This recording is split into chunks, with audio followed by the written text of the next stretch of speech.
All right, welcome back to Computer Science E75. So we rearranged the schedule a little bit. So tonight is actually security, but still on the horizon are scalability and user interfaces. So tonight will hopefully be particularly useful as you start to think about final projects and such, and actually start to sketch out designs for them, since the proposal for the final project, recall, is due next Monday.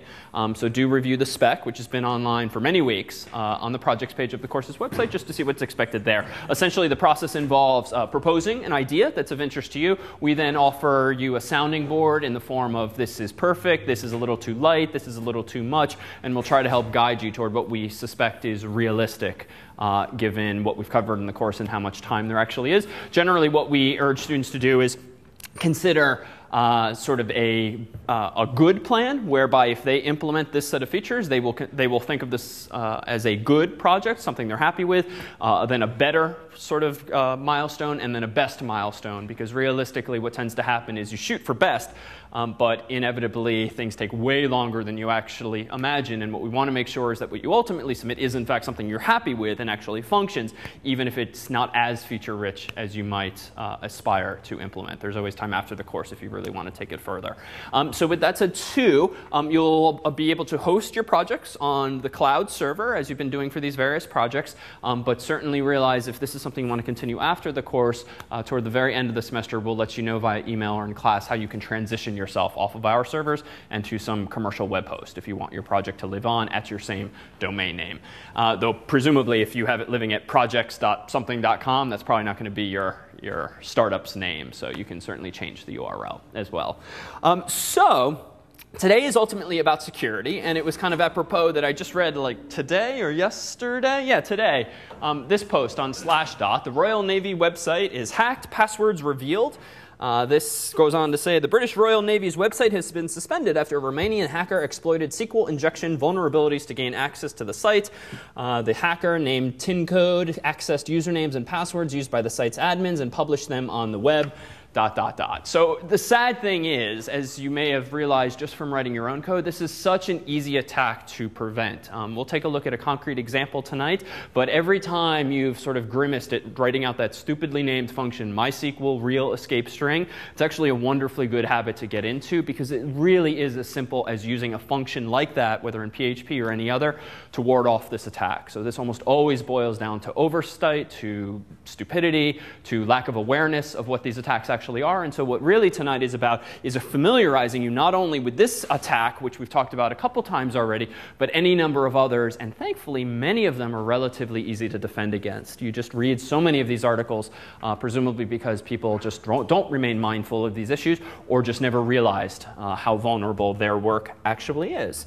So there's some obvious threats when it comes to security when you're implementing a web-based or some other type of internet-based project. And some of these are perhaps obvious. So if unfamiliar, Telnet is sort of an ancestor of SSH, whereas SSH is secure shell. Telnet still allowed you to connect from your computer at a command line to another computer remotely, but everything was in the clear. Your username, your password. And this might seem rather horrific these days in that almost every account you probably have is used as encryption.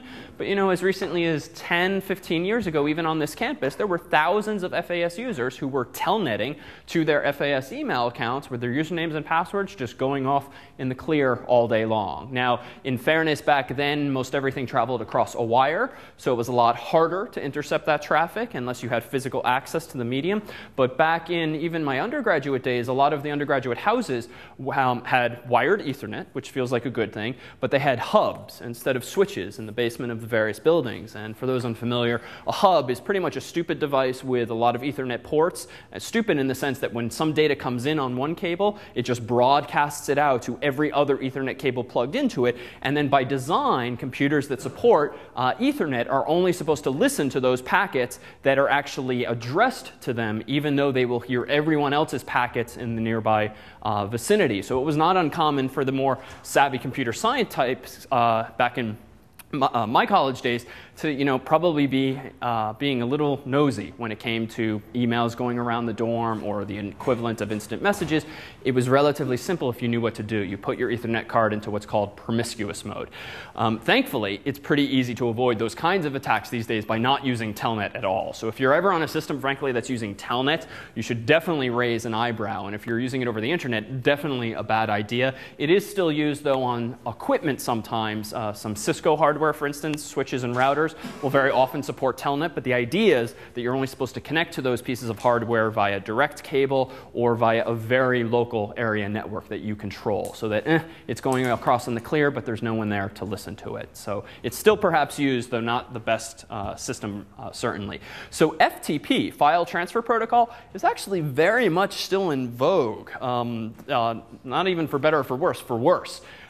You have many commercial web hosting accounts out there that you can pay 5, 10, 20, whatever bucks per month for, and they give you FTP access, which is great because then you don't have to use some annoying, poorly designed web interface. You can actually upload your files in a manner that's a little more efficient, with which geeks tend to be more comfortable, but it's incredibly insecure. Just like Telnet, usernames and passwords go completely over the clear. Now, 9 times out of 10, probably no one cares that you're sending a username and password over the internet, but if that same username and password is used to access your billing information, to change files on the server, to access your intellectual property, you're literally just shouting it out on the internet, just hoping that no one will actually be listening. And so this, too, is a protocol to be avoided. And in the context of this course, if you do shop around for a commercial web host, beware any service that's still providing this. It is so relatively easy for them not to these days that you're really better off spending $5 more and turning to someone else. This is kind of a deal breaker, I would say, these days. And yet, a lot of the population doesn't necessarily realize that. And an FTP sounds great. I can access my files,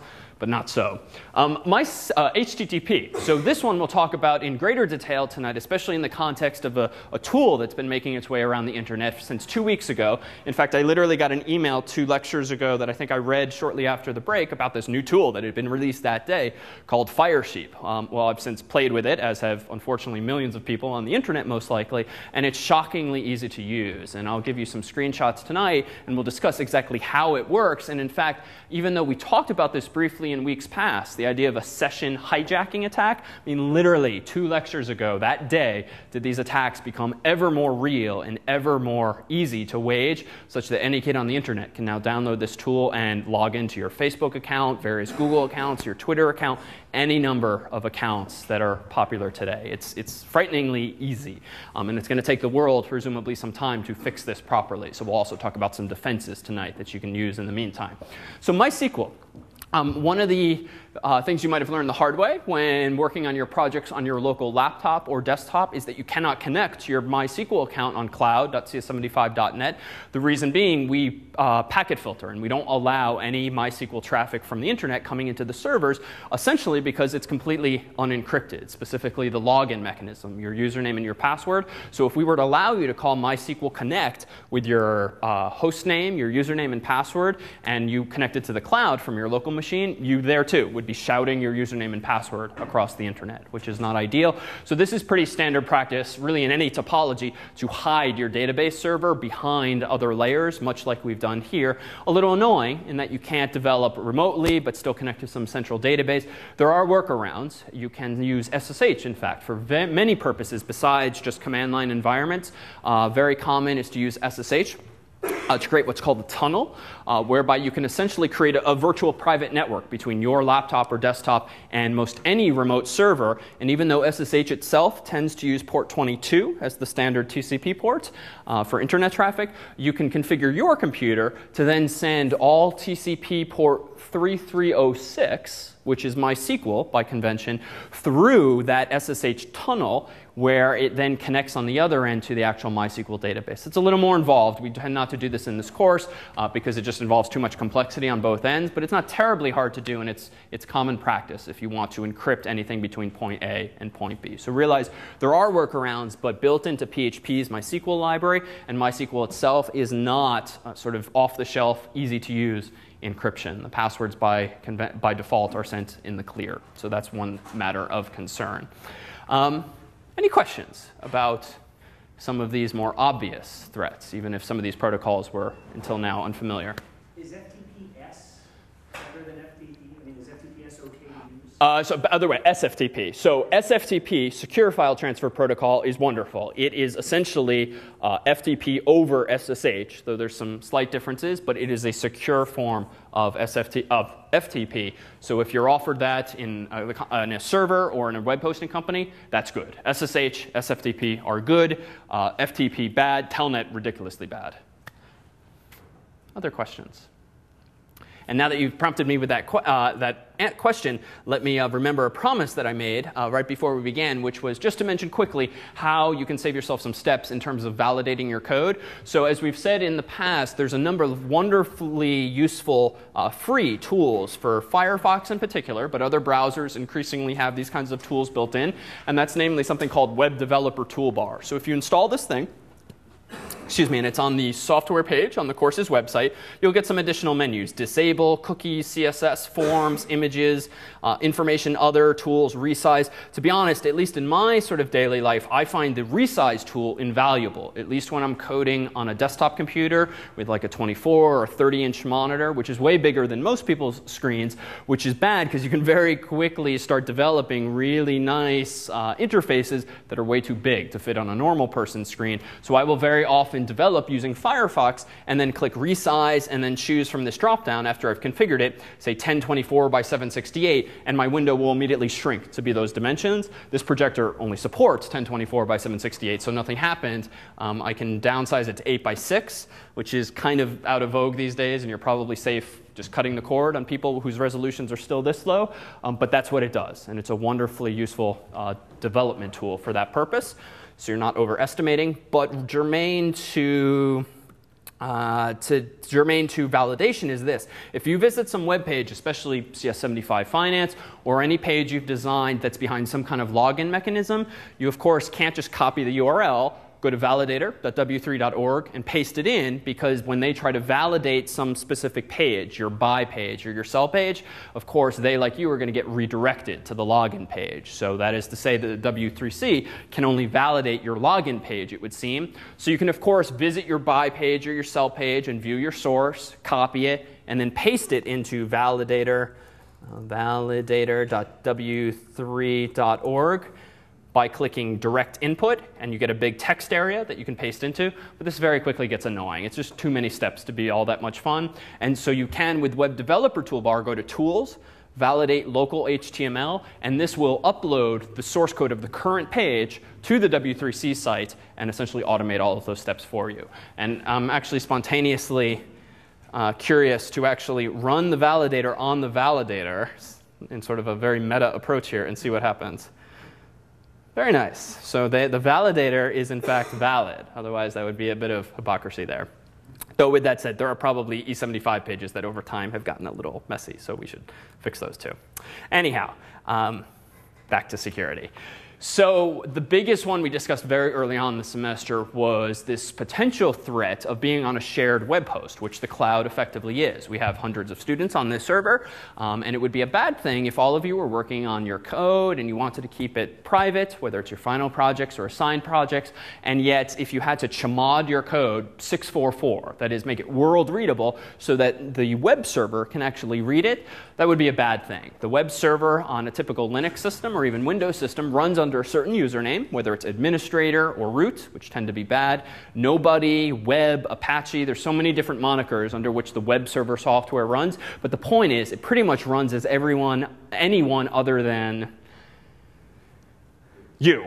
And that's the catch, because if you want your code to be private, it needs to be viewable, it needs to be readable by the web server. Unfortunately, Linux permissions and Windows permissions are often not terribly fine-grained, at least for shared web environments. And so you can pretty much say everyone can read this, or only I can read this. In the former case, at least the web server can read it, but so can everyone else. And so you run into this issue of, well, let me at least let's say, and there's this other gotcha. So suppose the web server is in fact running under some other user ID, say it's nobody or Apache, and you're comfortable, you accept the fact that you have to chmod it so that it's readable. Unfortunately, what happens if your site takes input from users in the form of file uploads? Well, if they're allowed to upload files, maybe photos, if it's a photo website, those files, when saved to disk, are not going to be owned by you, they're going to be owned by nobody, whoever is actually running the web server. So then you have this other concern whereby I now need to make these photos when they're uploaded world readable, which might completely defeat the purpose of having user accounts or anything like that. So long story short, it gets very messy quickly if the web server is not actually running as you. So one alternative is don't use a shared web host. Run your own server, and then you can do whatever the heck you want because it doesn't matter if everything's chmodded 644. If you're the only one with access, not as big a deal.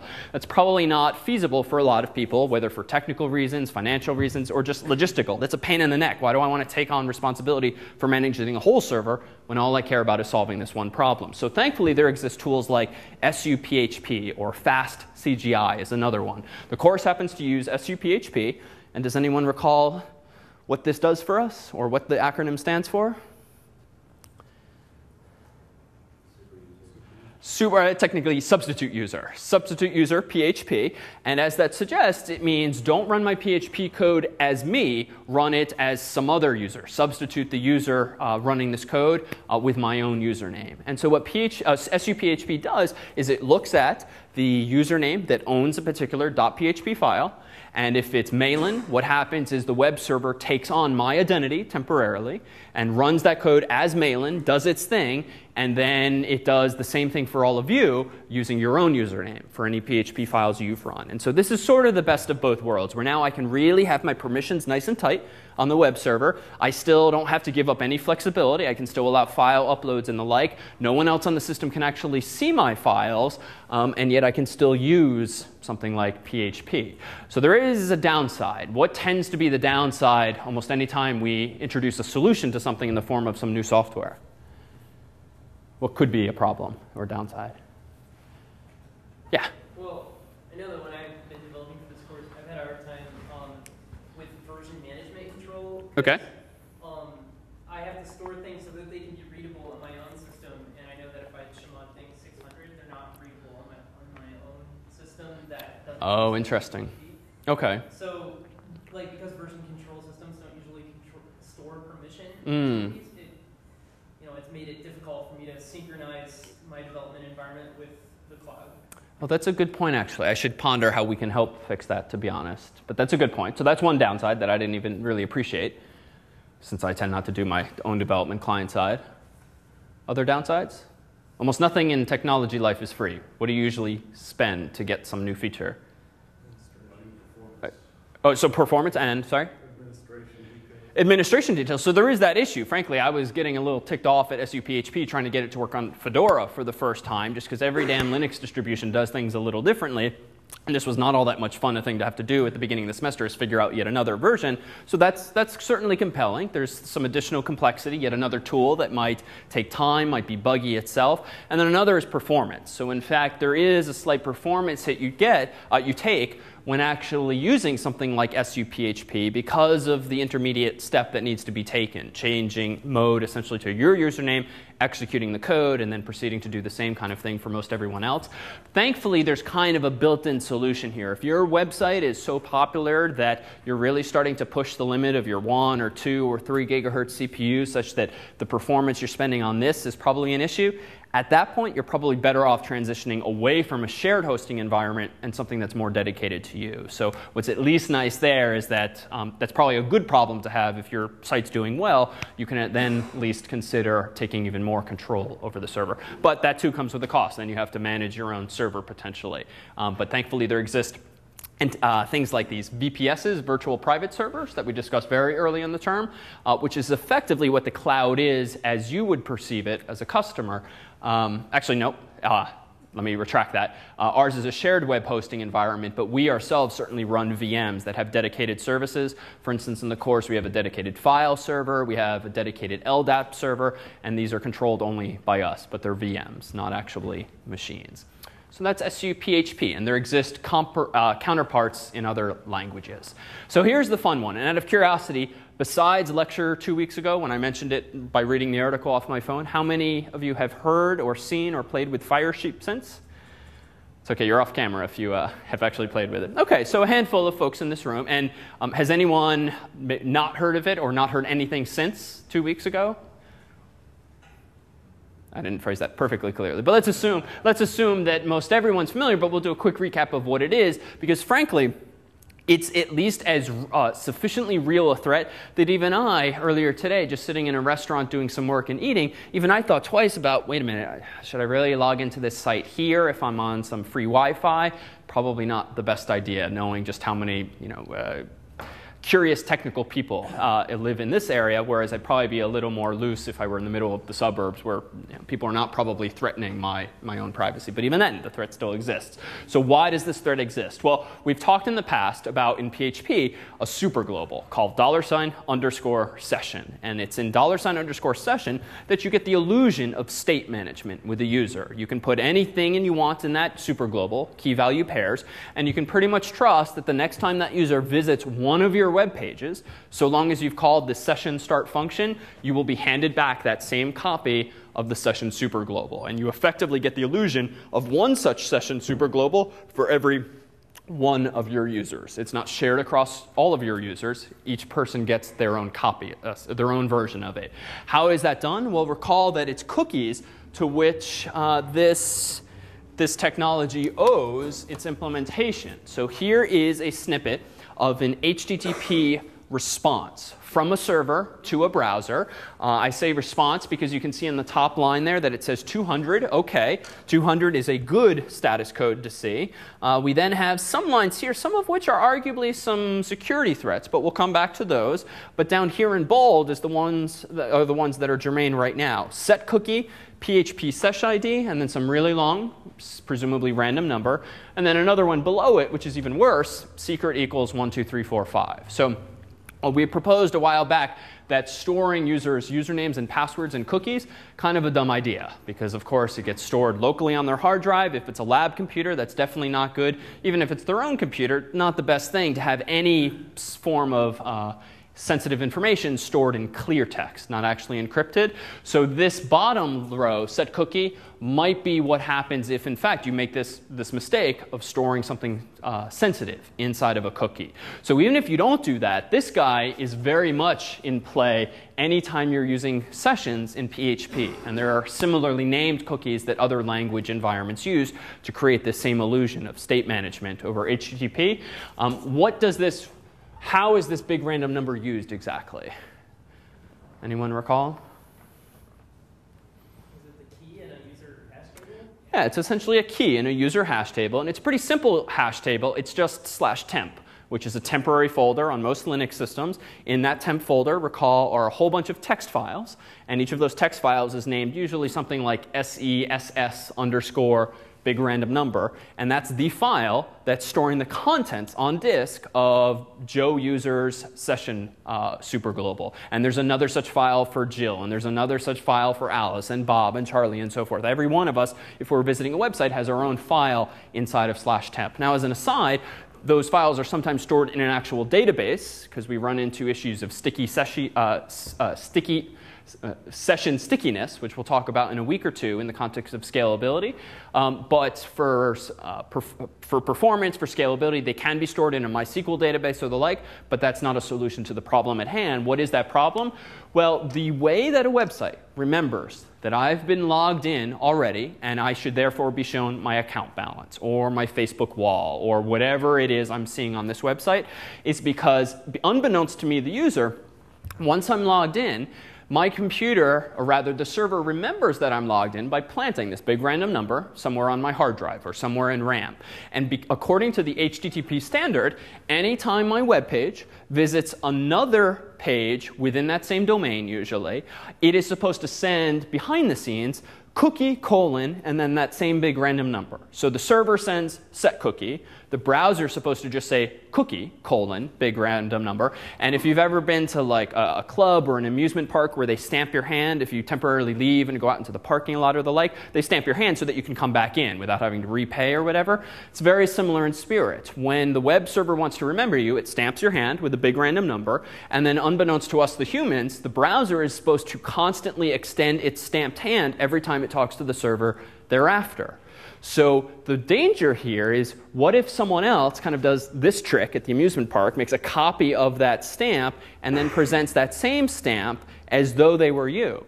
It boils down to the server probably trusting that that hand stamp is sufficient to let me back into the club or let me back into the amusement park. So this term called session hijacking refers to exactly that. Sniffing around on the wireless network or sniffing around in someone's history or something like that, generally stealing someone's session ID and then presenting it to some web server as though it actually belonged to me. And unfortunately, the way sessions are generally implemented, they don't check my IP address to confirm that it came from the same source. They simply trust that if you have this big random number, the odds that someone else on the internet is going to choose such a big random number that's identical to yours is just so small, we're just going to accept that this is very unlikely to happen. And in fact, if it does happen, it's just going to be incredibly rare. This is, in fact, a pretty long number. And in fact, even if you did verify against IP address, that feels like it would be a solution to this, right? If the problem is someone else is claiming to be me with the big random number, let me just filter out every IP address except the original one. What's the danger there? It's not going to work because somebody's using a router, probably NAT. Exactly. Exactly. If you're in your home network, you are sharing generally one IP address to their home router. Maybe you can mostly trust your family. But if you're sitting in Starbucks, they too probably use NAT so that they're on a private network. They only own one IP for that particular coffee shop. So you're going to both appear to be coming from the same network. So the server's not even going to be able to distinguish you anyway. So in short, the current system works. It's not great, but it's hard to make better with some of the obvious instinctive approaches like just checking for IP address. So what does this tool called Firesheep do? Well, the context here is that about 2 weeks ago, there was a fellow by the name of Eric Butler, who put together a presentation at a hacker conference. And I think the title was, in fact, this: Hey, Web 2.0, stop protecting user privacy instead of pretending to. And essentially, he threw down a gauntlet, frankly, to the whole world. Supposedly, he didn't quite realize that this was going to garner as much international attention as it did. But what's fascinating about the story we're about to tell is that this threat, I mean, it certainly existed 2 weeks and a day ago. We talked about it earlier in the semester. It's existed for 10 years, this ability to steal someone's session. But what this fellow did is lowered the bar so amazingly low, such that anyone can now do it with just 2 single clicks. And so what his motivation reportedly was to really actually kick the world in the backside to actually spur people on solving this problem properly. And to be honest, given that the world has had 10 years to do so, I actually think, even though there's definitely some downsides of this, probably wasn't in the net such a bad thing. So that you're actually getting the authoritative information, there's a lot of stuff you'll find if you Google around. This is the fellow's blog. If you go here, and you can read about his original post where he talked about the presentation he gave, and I think he has his slides from the presentation, and it's actually fascinating stuff to read through. And I'll post my own slides after tonight if you don't have time to write this down. And then a day later, after the tool had been downloaded some 100,000 times, he posted a follow-up to his blog discussing some of the sort of takeaways of that brief experience, and it really did garner international attention. If you start Googling Firesheep now, you will see a ridiculous amount of coverage in the press, for the better, to be honest, because it really did educate a number of people. In fact, one of the most, let's see, I think the program's name was Idiocy, something playful like that. But 1 or more days after this tool came out, someone wrote their own Firefox plugin that I believe, if I'm remembering the story correctly, used the tool that you're about to see screenshots of to log into people's Twitter's accounts, post a tweet to their own account, educating them on how they've just been compromised and how to avoid it in the future, and then closes the connection. So kind of, a little playful there, but probably for the better. So there were a number of side effects of what happened here. So this is what the tool actually looks like. So this is a screenshot of Firefox, and embedded on the left-hand side is just a Firefox plugin, free download. You can download it if you'd really like, and you literally click Start Capturing. And if you're on a wireless connection, and you've run the program essentially with an administrator account, it will start listening to all of the wireless traffic in the vicinity, and it will look for URLs from known websites, among them Facebook, Gmail, Google, Twitter, and a bunch of other websites. Not all of them, but many very popular websites that are of interest for a tool like this. And what you then see is a list of all of the usernames and the sites of people in the vicinity who have just logged into their Flickr account, their Twitter account, the Google account. And here's the bar lowering part. Now, if I want to log into Ian's account or Eric's account, click, click, done. And what you would then see in the right-hand side, which is just a browser window, is the Facebook wall of Ian or the Twitter account of so-and-so. You would be automatically logged in. And as this screenshot suggests, it literally is that easy. So what is the tool really doing? It's sniffing all this traffic. It's looking for the host field for popular websites. It's then looking at the cookie : HTTP header. It's making a copy of that big random number, remembering it in some kind of an array. And then when I, the user of this tool, am ready to double click on someone, it then sends itself an HTTP request, sends that cookie header, and then voila, I'm logged in to that person's account. So it is terribly, terribly easy. And the other day we did an example in another class of mine where there's decent wireless in the vicinity, there's many more students, and we saw literally over the course of 5 minutes before lecture starting, we had some 30 accounts that literally could be compromised by just double clicking on the student's name. So it is that easy. And I'm sure if you walk into Starbucks these days, or any of these free Boston wireless setups or Cambridge wireless setups, I mean, there are now people doing this to you. So if you take nothing else away from tonight, do realize that this is absolutely a threat that you should be mindful of now, because it's so damn easy for people to start poking around. But in a moment, we'll talk about how to defend against. But this is only a threat for sites that don't encrypt the connection. So anything you attach to HTTPS, are you safe? It's a good question. So short answer, it depends. As we've discussed, many, many websites do use HTTPS, but only for logins. For instance, Facebook does. I mean, any website out there today, frankly, does that. Uses HTTPS for logins, but then bounces you back to HTTP for most every other web page, except for bank websites, except for Gmail, which only recently, a few months ago, made this change. And so you are safe from this particular attack. Let's just take this off the table. You're safe from this particular attack for any website that uses HTTPS for everything. You are not safe from this attack if the website tries to use HTTPS for everything, but still supports HTTP and does not have their session cookies flagged as quote-unquote secure. So many of us are probably in the habit of clicking on your address bar and just typing in something like facebook.com, enter, and we let our browser do the autocomplete of http:// at the beginning and a slash on the end. Now most browsers by convention assume that you want HTTP just because that's the common case. So unfortunately, if you've been to Facebook before and you've logged in before and you therefore have a session cookie, but you, the human, just out of laziness or naivete, just type facebook.com, which your browser then translates to http:// facebook.com.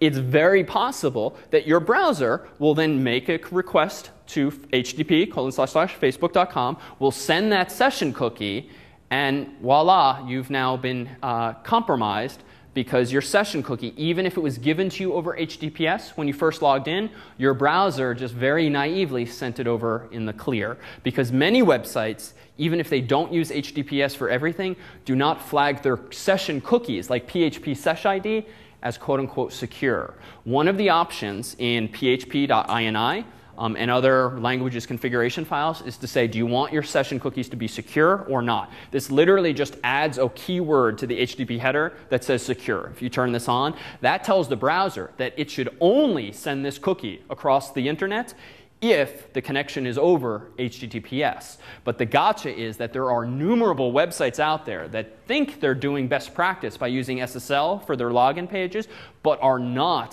flagging their cookies as secure. And so as a result, by way of a very common behavior pattern on our part, just typing in a short URL, a short domain name, and not the full URL, we ourselves might be divulging that session cookie, even if it's just for one request. And so you're vulnerable there too.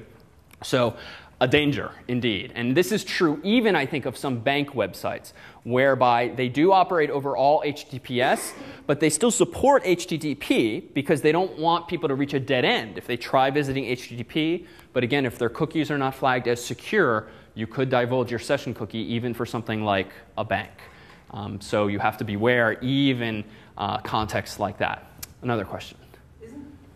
I mean, it seems funny that there's not another way to generate a random number that involves some kind of chaos on the client's machine that would let you identify them. You know, that would change, but in a way that would be predictable for you somehow. I mean, is there no other way that you can verify identity without SSH or without HTTPS? Like, good question. So to recap for the camera, is there no other way you can essentially authenticate the user? You generally need some form of cryptography, whether it's for encryption purposes or for signature purposes, digital signatures, which allow you to verify your identity.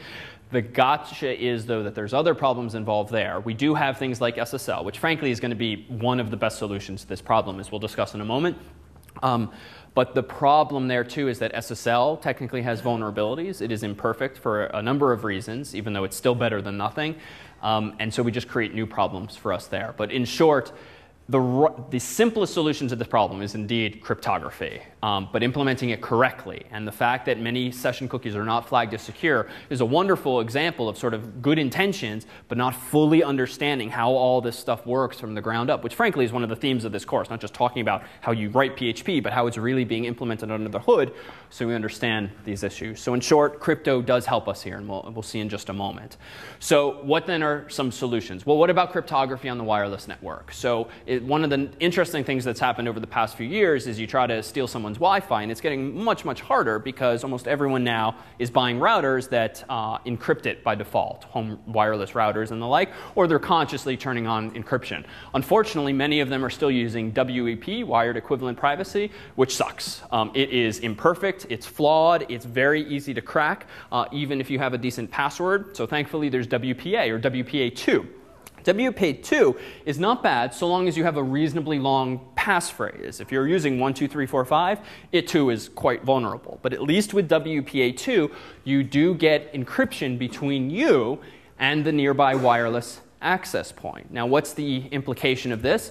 That's a good thing, because at least now if the data between me and that wireless access point is encrypted, now it's not as bad if I'm just sending these cookies over the internet, or rather over the wireless network in the clear, because now only I and that access point can decrypt them. And WPA2 should isolate pairwise users and that access point. So even people who are also connected should not, in theory, be able to see that traffic.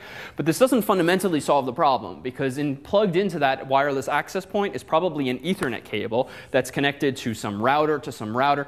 The rest of the story goes out in the clear over the internet. And so in theory, if you have a more sophisticated adversary with like a landline connection to these internet services, or if you have some malicious employee at one of these network operations center who is just watching and sniffing all of these people's traffic, absolutely could your session be hijacked. But the reality is, at least for the stuff that's been going on in recent weeks with Facebook and Twitter and the like, it's mostly the nearby people, the curious people, the malicious local people who just downloaded some free tool that you really need to worry about. At least once your data gets a couple routers away from you, you're still vulnerable, but odds are you don't know anyone or no one cares that far away from you about you specifically. You would really just be one of many people's accounts that they might compromise for spam purposes or the like. Yeah? Can you just say that again about you're in the coffee shop, and if they are using WPA encryption, you're okay or you're not?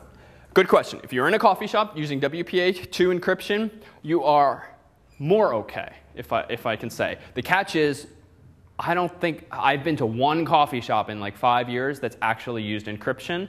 And even then it was WEP. Most coffee shops, most campuses, even a lot of corporate networks don't necessarily use encrypted wireless because of the logistical challenges involved in actually configuring everyone's computer with the key phrase. So in fact, like Starbucks, the Harvard Square free Wi-Fi, Logan Wi-Fi, I mean, anytime you have public internet access, even if it's restricted, whereby you need to pay $9.95 with your credit card or anything like that, it's still unencrypted for ease of maintenance, ease of administration, essentially. Even Harvard is completely unencrypted. So what then are the implications? It's simply not available. It's not available a lot of the time, and it's not available in a lot of the most vulnerable circumstances, like the coffee shop, like the airport, like the hotel, and the like. So is there a solution when you yourself don't control the network infrastructure, which is very commonly the case unless you're actually at home?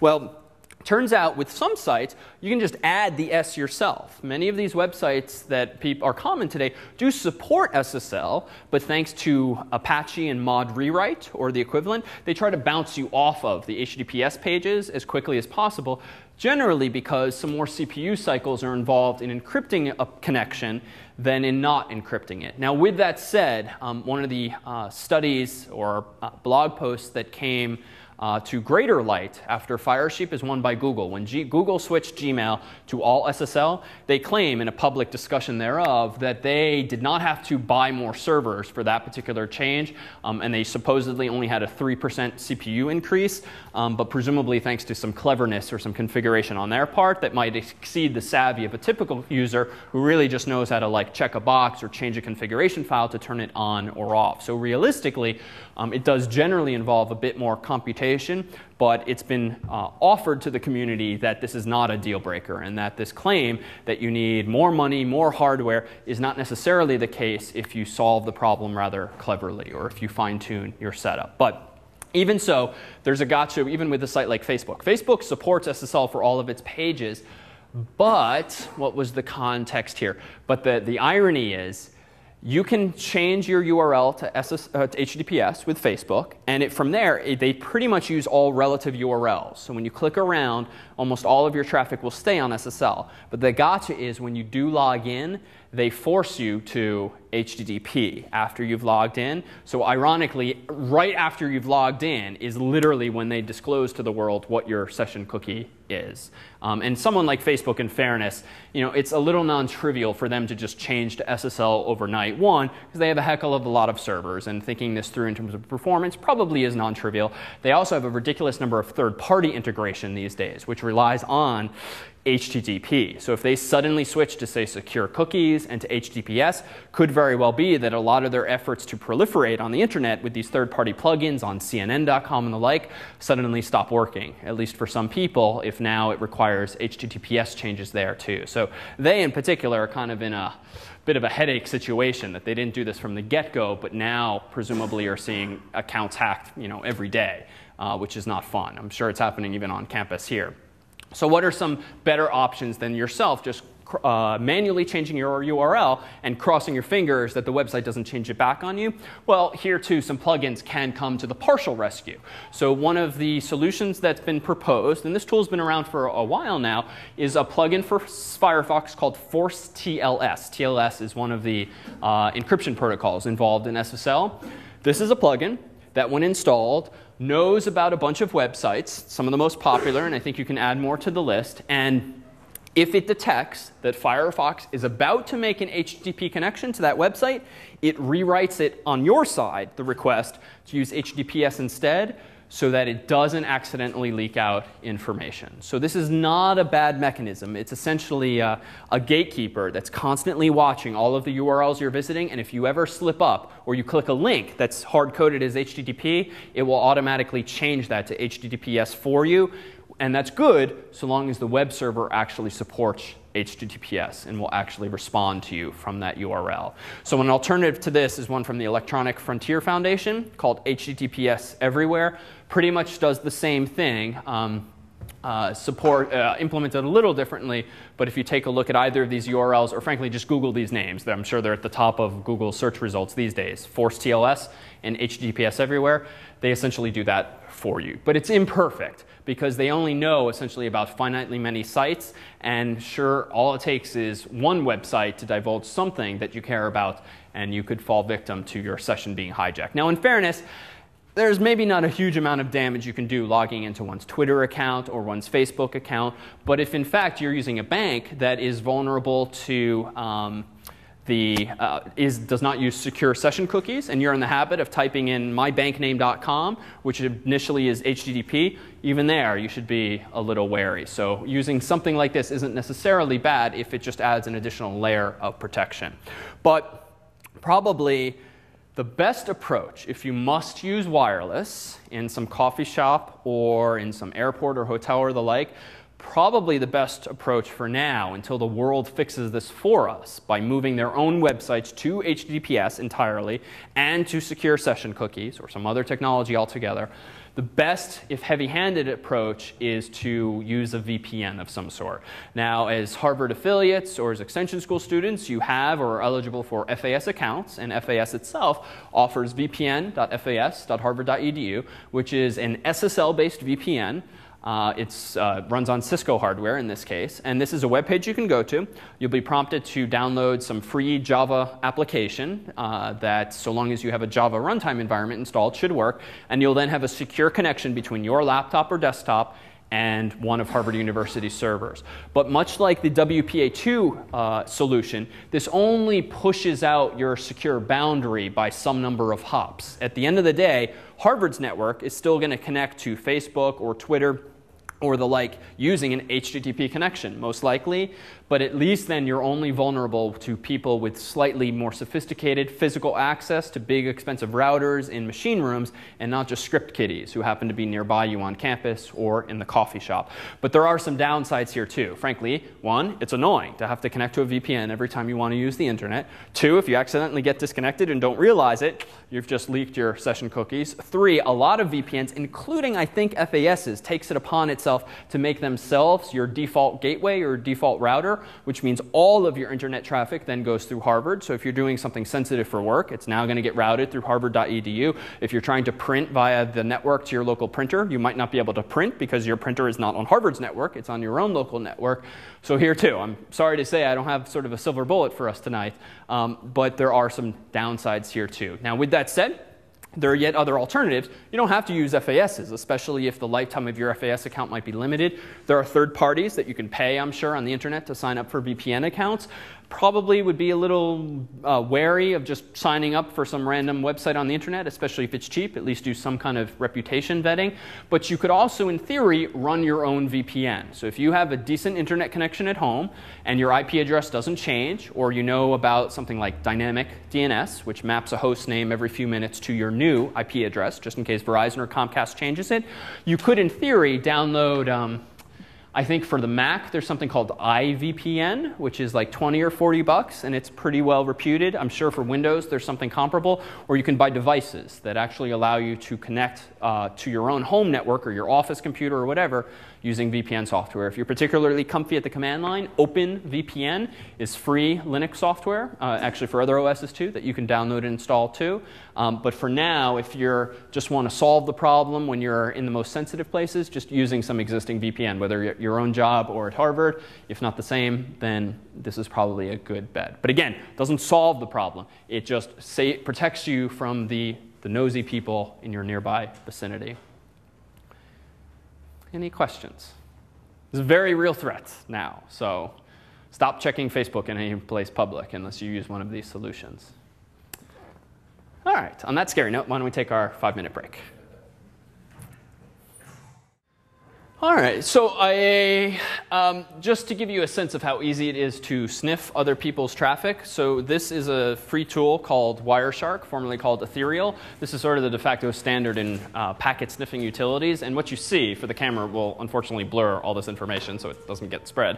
But what every row in this program's output represents a piece of information that's flowing around this building or this nearby vicinity wirelessly. And those of you who have laptops out now, if you're using Harvard's wireless network, network, in theory, thanks for the grimaces on the face, any of the packets here that are operating at TCP or higher level at HTTP or the like, I mean, we could start to get very nosy, double click on some of these rows and see that instant message you just sent, or see that Facebook update you just posted, or see that email that you just sent. It really is as easy as that. And the fact that so many lines are, this actually isn't even all that much traffic. There's pretty bad wireless in this neighborhood, but there too. One of you seems to be using Dropbox. We can see Dropbox LAN mentioned over there, so that means they actually use encryption, so you're probably fine, but we know that too. If we watch this long enough, ooh, there's a lot of TCP. We can figure out what your IP address is. So in short, tools like this are fairly arcane, but again, the world gets a little scary when people with technical savvy actually run or write software that interprets all of this. And you'll actually see in the commercial market, there's a number of enterprise-oriented software and devices whose purpose in life is to interpret all that low-level information and then show the non-technical manager what instant messages were sent today, what websites were visited today. I mean, you wrap a simple, easy-to-use, pretty interface on it, and then the world starts to take notice. And again, that's exactly what Firesheep seems to have done for the world today. So just to summarize the Firesheep scariness, one of the best solutions at the end of the day to this is going to be for most of the world's websites to migrate to SSL for everything, or some similar technology. But that's not likely to happen across the board all that soon. And so in the meantime, using a VPN, whether it's Harvard's or someone else's, at least protects you against, again, local nosy people. Using those plugins, one or both of those plugins can't hurt. It will protect you against some sites. But really, frankly, just being mindful of this is probably the best defense. The reality is a lot of us might be perfectly willing to still log into Facebook or Twitter or whatever the website is. This has nothing to do with social networking. Those just tend to be popular. Some of us might make a calculated risk that, all right, I'm sitting in some random restaurant here. Do any of these people really care? Do I care if they see what I'm posting on Twitter? And so you might just go ahead and use the internet. Frankly, that's what you've been doing for 10 years. So really, the world has not changed overnight. It's just the world has gotten more educated on this overnight. But it's going to be a while before this is solved for us particularly effectively. In case anyone's interested, there's something called Black Sheep. Black Sheep. Which will tell you if somebody is using Firesheep here. Interesting. Yeah, someone mentioned this to me today, and I haven't looked at how it works. But at that point, it's probably too late, frankly. For the camera, Black Sheep is apparently a tool that will tell you who in the vicinity, or that someone in the vicinity is using Firesheep on you. And I would think there's got to be a way around that, to be honest. There's technically no reason the plugin should have to show its hand unless it's leaking information somehow. So, but good to know. Not a bad thing to check. Other questions or concerns? Yeah? Do you think that Facebook is doing anything to try to detect when this happens? There must be a way that using a super cookie or something. Good question. Is there anything Facebook is or can be doing here? It's hard, to be honest, because, I mean, really, I would again push back and say, really, the simplest solution here is just to start encrypting a lot of this information and not try to implement various hacks or workarounds. I suspect someone like Facebook will be incentivized to fix this because, I mean, they do have a little security team that deals with sketchy images and identity theft and the like. And I'm sure their workload has been increased. So I'm sure there's a non-negligible cost that's being applied to Facebook and sites like it because people are reporting compromises, because people need more passwords reset. It's probably just creating work and costing time for someone like that site. So I hope something will happen soon. I mean, frankly, again, Google did it with Gmail, which has a huge user base this past summer. And so it's kind of nice that they kind of blazed this path and said, we will do this. You should be able to. And I think this problem will start to go away as people, frankly, just realize we should be turning on SSL. I mean, case in point, even I, as an instructor, have known about this for years. We talked about it in E75 for years, but it was only 2 weeks ago that we ourselves woke up and said, wow, we should really just run the whole course website over SSL, make all of our session cookies secure. So we too had our eyes opened, admittedly. So a lot of this boils down to education or lack thereof. Yeah? If WEP is so insecure and if that's all I have Verizon Fios router, that's all they offer. If I'm concerned at home, I don't live in a very dense place, but I can see all my neighbors. They all have the same equipment. If I were concerned, what would you do. What to do? So just to recap, if you've been handed your wireless hardware by Verizon or the like, and it only supports WEP, as seems to be the case with FiOS or DSL in the nearby area, I suspect technologically you can use some hardware other than theirs, or you can just not use their wireless, connect your own wireless router to their device, which presumably is itself a router. And how to do this would probably require reading some documentation or Googling around to get this right, but I would propose one of two approaches. Most likely, Verizon has handed you a wireless router, which means it does NAT, network address translation, so to share one IP address publicly among multiple internal computers. It probably has firewalling capabilities built in and also access point capabilities, to which you're alluding, which means that device is very much self-contained. So one option would be buy an Apple Airport Express or Extreme, or buy some Linksys hardware, plug it into that router. The only gotcha is you run the risk of double NAT, which is generally not good because you can create problems. By double NAT, I mean you're NATing one address, then NATing that address. It's just adding a layer of complexity and potential misconfiguration. But a lot of access points, a lot of these Linksys devices, Apple devices, can be put in access point only mode, whereby they defer to some other device, some other router for DHCP and DNS and all of those services. So really, if you go out and buy your own wireless access point, even if it has more features, so long as it can operate in access point mode, you can just start using different hardware altogether. And you can probably do this for 20, 30, 50 bucks. And the brand names to look at are probably Apple's D-Link and Linksys. Netgear, too, is popular, though I've never been a fan. But those four companies tend to be quite popular. So in short, just don't use their hardware for the wireless aspect. WEP is unfortunately a dated and broken technology. Other questions? All right. So some other attacks that are possible here. So session hijacking attacks, as we just described them, boil down to packet sniffing, really. But there's other approaches too. And just to toss out some of the jargon here, if you have physical access, really all bets are off. So this is really should be a rule of thumb in your mind. You are pretty much SOL if anyone ever gains physical access to some data or some device that you want to protect. All bets are off when it comes to the security of the system if you allow physical access. So just tuck that away. And that could mean having physical access to a computer lab where people have sat down before, stealing your laptop and the like. Physical access, generally bad. With that said, as an aside, getting in the habit as users of computers of using laptops that are fully encrypted.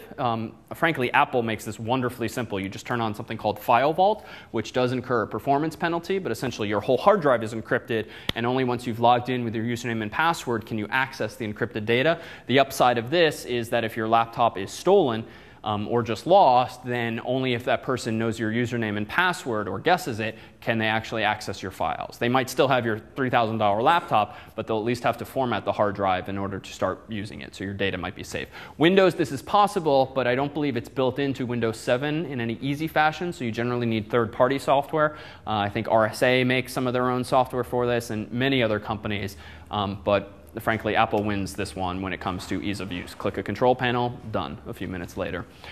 Session fixation. This is just a fancy way of saying that an adversary could absolutely just guess your session. If the session keys aren't very long, there's really nothing stopping you from just trying all possible sessions and see if you end up seeing the contents of someone's shopping cart or someone's Facebook profile or the like. Fixing a session is literally as simple as just sending a cookie that is in fact an actual session cookie ID with low probability that you can guess such an ID, but it's certainly very easy to just say your session ID is something that it actually isn't. And then we have attacks like cross-site scripting attack, XSS. So we'll come back to that, though, in just a moment. So what are some of the defenses? Well, we talked about some of the defenses specifically against the packet sniffing scenario and something like Firesheep, but maybe there are some other approaches. What about just having much harder to guess session keys, having bigger, longer session keys? Unfortunately, it doesn't help us at all with something like Firesheep. You can make the thing as long as you want. The guy sitting next to you in the coffee shop can still just copy and paste it using a tool like that. What about rekeying the session? So this isn't a bad idea, and this, to your comments earlier about sort of non-SSL approaches, if the problem is that when I log into a website, I'm given a session ID, and that session ID is then broadcast again and again and again for every web page I visit, you could just tell the browser on each subsequent page request, use this ID instead, use this ID instead. So what you can do in theory is narrow the window of opportunity such that if you rekey the session, at least the session that Script Kiddie sniffed 5 seconds ago, 1 minute ago, is no longer valid because your session key has been changed and the name of your file in /temp conceptually has been changed. So that's not bad, but this too is just narrowing the window. It's not eliminating it, because if that Script Kiddie is really clicking fast on the Firesheep tool, there's nothing stopping him from logging into, stealing your session, and now you're logged out because it's been rekeyed and now he or she has the new key. But it is an interesting approach in that at least you can, again, narrow this window of opportunity. Is there some kind of out-of-the-box way to do that? Is there an out-of-the-box way to do that? I don't believe so with PHP. I would, at least not with one line of config, I don't think. I wouldn't be surprised if there's various plugins for Apache or PHP that do this. But again, in general, not to say that SSL is perfect, but there's sort of a more robust solution, which is just encrypt all of it and don't worry so much about the implementation details. But again, that too is flawed. And as an aside, what do I mean when I say it's flawed? I mean, there's a number of attacks that are possible with SSL, among them a man-in-the-middle attack, where you accidentally make a secure connection to a bad guy in the middle who then completes the secure connection to Facebook or the other website. These are hard to ward off other at least with most websites today. But that, for now at least, requires more sophistication than downloading some Firefox plugin. Does do sites or Web 2.0 sites that are so heavy with AJAX pose an even greater problem in terms because the user doesn't really know what address you're going to? Indeed, I think that's a really fair point. So with AJAX-heavy sites these days that are constantly making HTTP requests, if a developer has hard-coded HTTP:// and the cookie, again, has not been flagged as secure in the web server's config file, then absolutely, those behind-the-scenes AJAX calls could be leaking information, even if you, the user, are very careful about always typing HTTPS. Now, with that said, these plugins like ForceTLS and HTTPS Everywhere should catch those requests. But again, they only work for finitely many sites, and even then, only if the server itself supports SSL and doesn't force you back to HTTP. So checking the IP address is an idea we tossed up before, but it's very easily shot down with the idea of NAT, which again happens in your home, but also very commonly in the airport, even on campuses or in corporate environments, many contexts these days.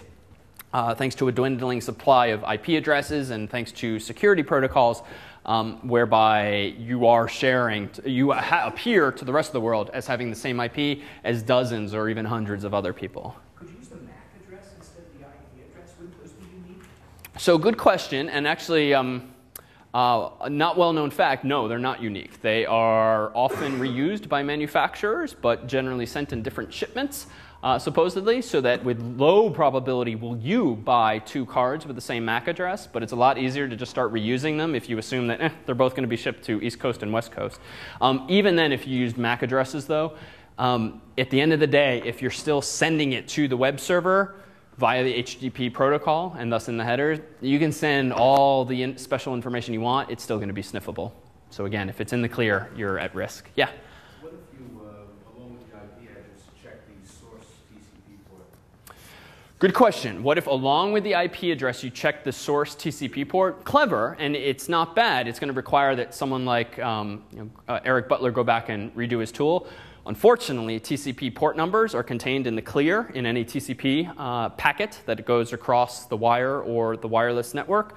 And so even that too could be sniffed. And then my own laptop, if I'm the one running Firesheep, could just use that same source port.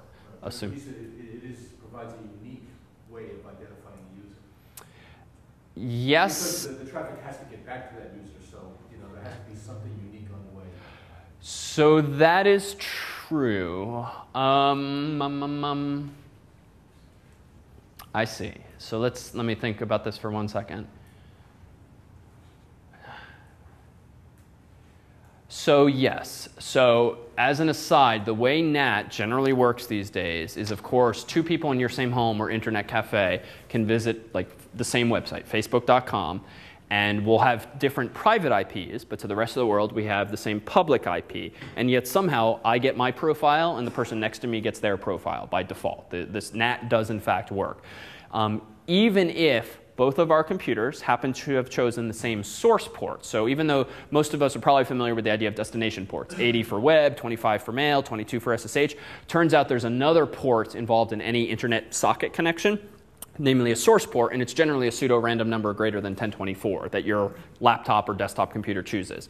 So even if by chance I and the person next to me's computers choose the same source port, the way NatWorks does is it will choose its own source port and then remember which of its choice of source ports maps to which of our private computers. So in theory, you could enhance this protocol called HTTP by associating the source port with it, which would then help ensure that even if some person in my proximity forged my session cookie and requested the same content, he could not forge the same source port because that would be handled at the router. Not a bad idea. Unfortunately, now it requires hardware support or firmware support, and also it commingles the idea of layer 3, which is where TCP is described as operating, and layer 5, which is HTTP, which means now you have this commingling of protocols, which is generally not supposed to happen. It's doable, but very quickly would get hackish. And again, I would just say, just turn on SSL. But not bad. That's actually a good that's a good thought exercise. Good exam question if we had an exam, to be honest. All right, so what about this SSL? So we have talked about this a couple of times thus far, so we won't dwell so much on the implementation details of SSL itself, but we will at least talk briefly about the cryptography underlying it and why this actually can help things out. So recall that to actually get yourself up and running on SSL, you do need something called an SSL certificate. Well, first, you need a public and a private key, and you can generally generate these public and private keys yourself by running a command at some prompt. In the command line environment, it's usually a program called OpenSSL, free software. You run it with some switches. It's an annoyingly arcane interface, frankly. I always have to Google how to use it, but thankfully many people have documented it ad nauseum. You run a command. You get two files as a result, a .key file and a key file and a .cert file, or .csr file. I'm trying to remember all the mechanics of it. That is a certificate signing request, one of those files. You then upload this to someone like GoDaddy or VeriSign or Network Solutions, whoever you're buying the SSL certificate for, and they essentially rubber stamp that certificate and give you back a different text file that includes not only your public key, but also their digital signature. And the way SSL works thereafter is once you've added that certificate to your web server's configuration, and this is sort of thing you read the documentation for or Google around for, when someone requests your website via HTTPS, both their browser and your web server present to them, here is my public key. And as I think we've discussed in the past, that public key can then be used to encrypt a message to you, and you can use their public key to encrypt a message to them. And long story short, now you can start communicating securely thanks to the mathematics involved. The digital signature is useful because browsers have this so-called chain of trust, whereby Microsoft and Mozilla and Apple and Google have a number of SSL providers, essentially, that they trust. They deem these are legitimate companies. They actually have tax ID numbers and all of that. So we are going to configure our browsers to trust any secure connection to any website that's had its public key signed digitally, so to speak, by one of the people we trust. And it's a chain of trust in that if Google trusts them and they trust me, then everybody's kind of happy, even though there's way too many people in the story to actually have this be a compelling story on the internet at large. But at the end of the day, what does this mean? If you've probably seen, even I goofed and I let our SSL certificate expire for a few hours or a day or so earlier in the semester, and some of you then had to jump through hoops. In one of our websites, you had to jump through hoops to actually see the course's website, because Firefox, for instance, says this is This certificate is expired. Do you want to confirm? And you have to click up here, then down here, then up here. I mean, it's ridiculous. For a non-technical person, there's no way in hell they're going to actually reach your website that day. And even I get annoyed anytime this happens. So the browser vendors have raised the bar, at least, to really incentivize people to get into the habit of building this chain of trust, for better or for worse. Unfortunately, doing so requires money, because you have to pay any one of these known people to actually certify your certificate. And the reality is, if you look through your browser's configuration, there are so many certificate authorities these days that it's kind of a little discomforting anyway as to how many people are involved in this process.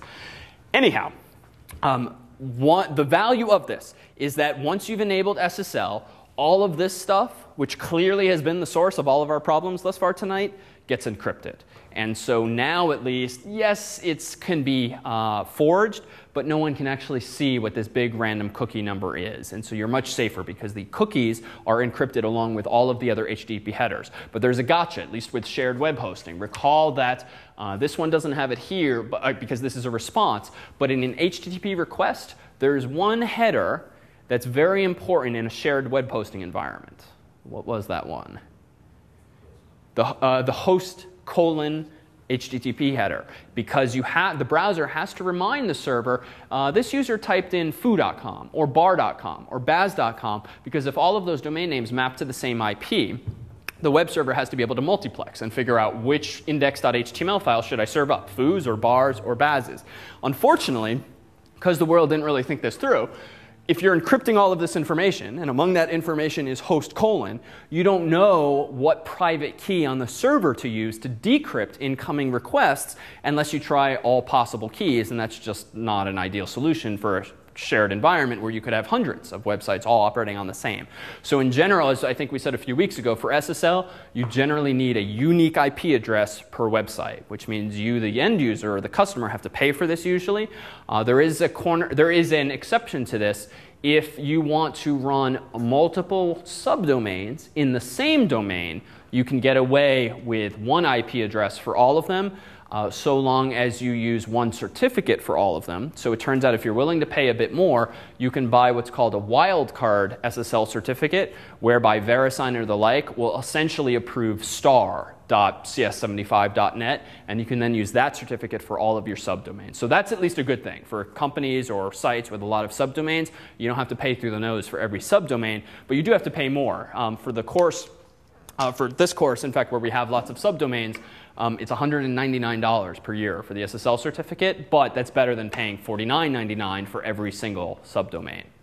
So what's another threat here? While I have this up, I mentioned that a couple of these are potentially worrisome, and I think this too has been proposed during Q&A in the past. This is a little too much information. Some of this is useful technically, content length, content encoding. This is useful for figuring out how to interpret the message. Why do I have some concern with ext powered by, despite the silliness of its name, and the server headers? What's potentially risky about those two headers being in this response?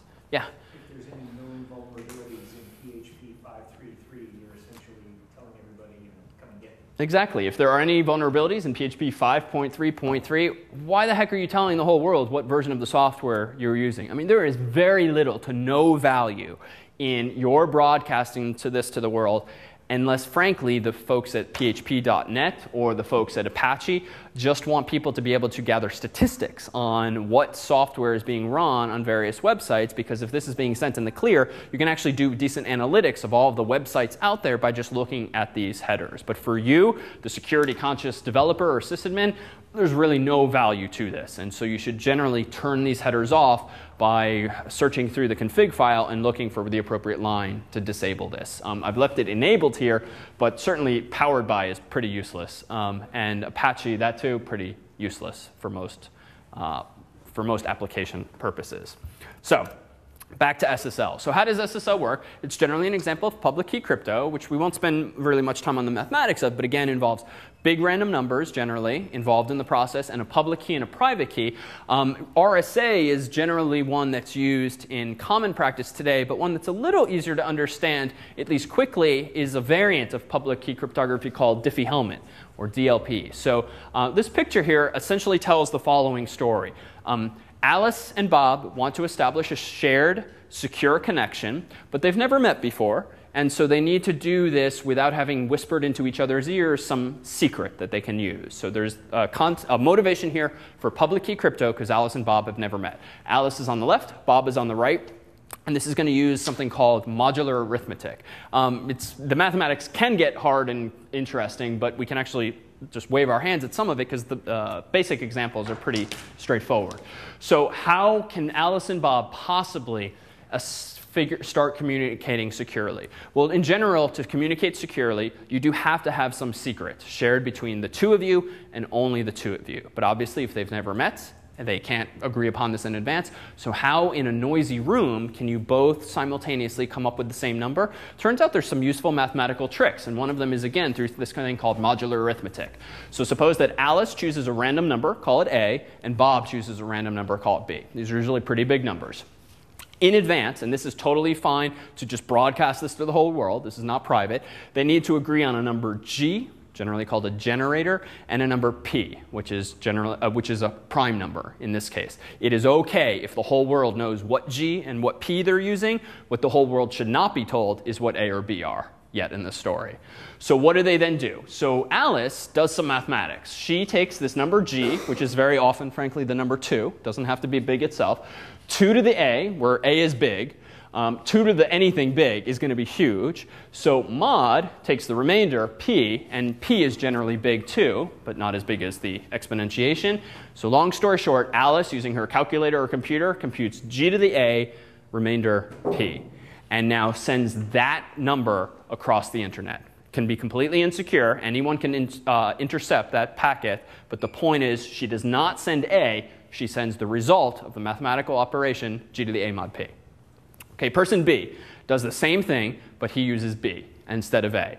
So at this point in the story, both Alice and Bob have two numbers, G to the A mod P, whatever that is, and G to the B mod P, whatever that is. But they both have it, as does everyone else on the internet. But what does Alice not have, just to be clear? B. And what does Bob not have? A. Okay. Right, A. So what happens next? So this is really the last step. Alice takes the number she's received from Bob, which we're now describing generally as T sub B, right? It's just a little substitution here, so we have something else to call it. T sub B. If you raise the number that she received to her own power A, and then take the modulo of it again as needed, that is the same as doing the same thing on Bob's side. So in short, G to the A times B mod P is the same thing mathematically as G to the B times A mod P. So what's neat, at this point in the story, thanks to relatively simple, conceptually, exponentiation and then modulo operations, now both Alice and Bob have the value G to the A times B mod P, whatever that is. But that number has not been transmitted across the internet. The only thing that was transmitted across the internet was this, which is part of it, and this, which is part of it. But because they've kept close to them the so-called private key, they can now compute this total number. So what's really neat about Diffie-Hellman is that even in a noisy room where everyone can hear what you're doing, so long as you keep just one number close to the chest, A for Alice, B for Bob, you can nonetheless agree in very much public circumstances on some shared secret. And now Alice and Bob can go ahead and use DES, triple DES, AES, any of these so-called symmetric key ciphers that just requires that you have a secret key. Frankly, they can use a Caesar cipher, ROT 13, ROT 12, ROT 10, if the number they've come up with is 13 or 12 or 10. So it's kind of a neat way of establishing a shared secret. RSA works differently, but the end result is essentially the same, a shared secret between two parties. So why is this relevant? Well, even though this is not really the one used in SSL, this speaks to the one implementation approach of someone like me establishing a secure connection to Amazon.com, who is run by people I've never met, and yet somehow we can still establish a shared secret. This is just one approach. And there's many variants of this particular implementation. Any questions on SSL? SSL is a good thing, so long as you turn it on and turn it on correctly, even though it does have, it's not perfect. All right, so what about all these doofuses who are getting slash dotted by attacks that have also been around for many years, right? This is also not something new. This is also not all that hard to even protect against. You just have to be in the habit of actually protecting against it. So here's a sample login that we've used before for our discussion of logins. Notice that it has a password field, a username field, and a login button.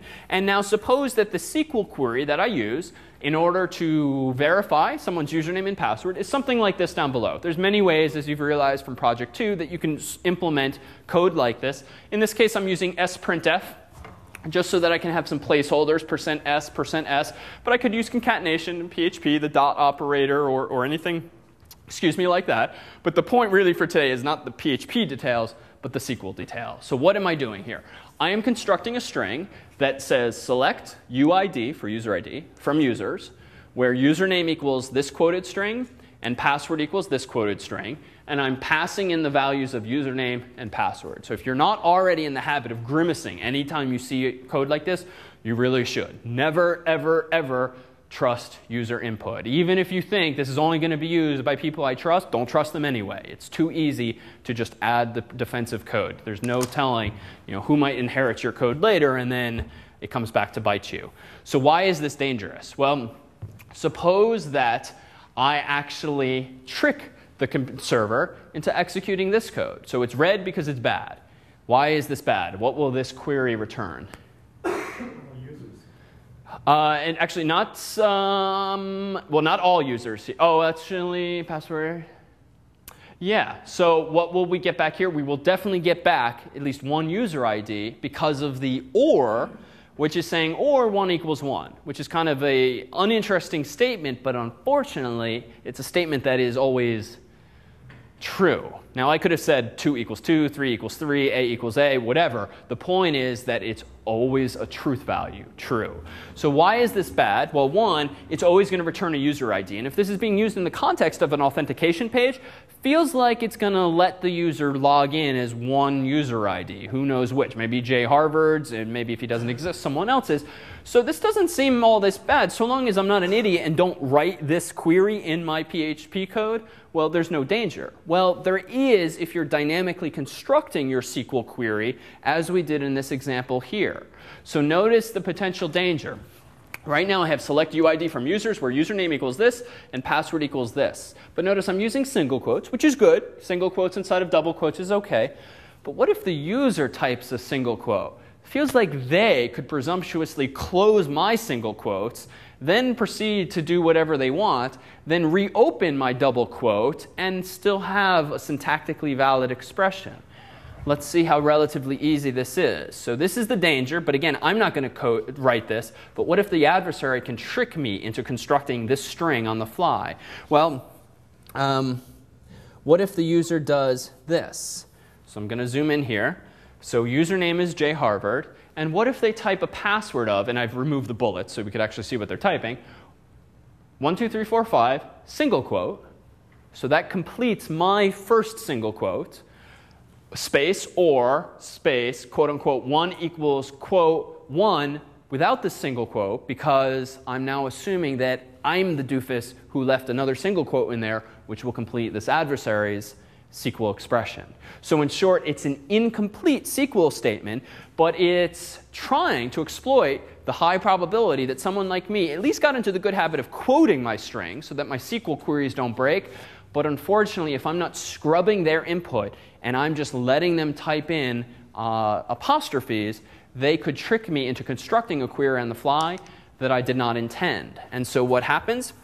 Well, what happens then is, of course, that we execute this bad query here, which will absolutely return a user ID. And if, again, that's all it takes to log into the website, bam, they are logged in. So I don't know offhand what the exact query is that the Royal Navy's website was compromised with, but it generally reduces to something like this. And it's not all that hard to find vulnerable sites, to be honest. And this is actually a good, an amusing habit, at least for a programmer or a computer scientist. Next time you visit some website that has a form, just type something like an apostrophe into the field, or type the name O'Malley, or anything with an apostrophe, anything with double quotes just to mess around with it.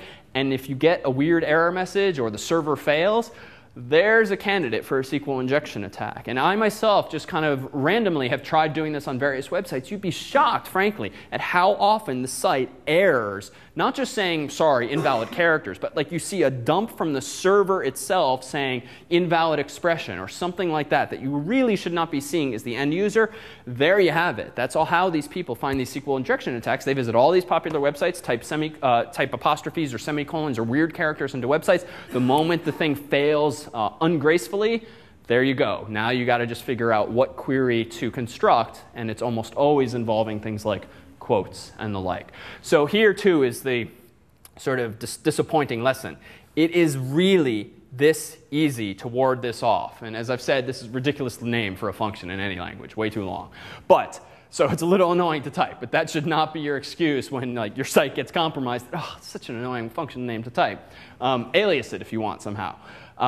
It really does boil down to, at least in PHP, code that's as simple as this. And what does this actually do for us? Well, as the name implies, it does escape the string so that in this case, what would happen, green is good, it would put backslashes. Literally, as simple as that. Backslashes in front of the single quotes so that if they're there, now at least it's as though the user's password actually has apostrophes in it. They won't accidentally be interpreted as part of a SQL query. You can still type O'Malley or the like. Your name can still be like Mr. O'Malley, but because the server, or the SQL server, will not think that your name has to now be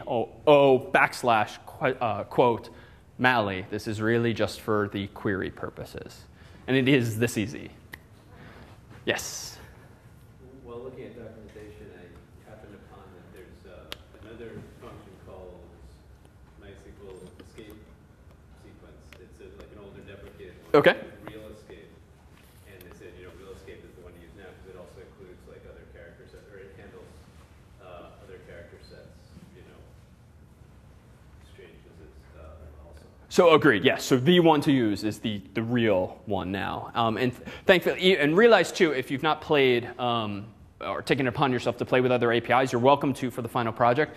The MySQL API that we use in PHP that has functions named like this, it's actually fairly limited. It's not object-oriented, which means it's a little harder to encapsulate things nicely. So realize, especially for your final project, or even for your final project, that there's the MySQL Intermediate API that's built into PHP that's a little more versatile, and frankly, it helps you deal with things like this.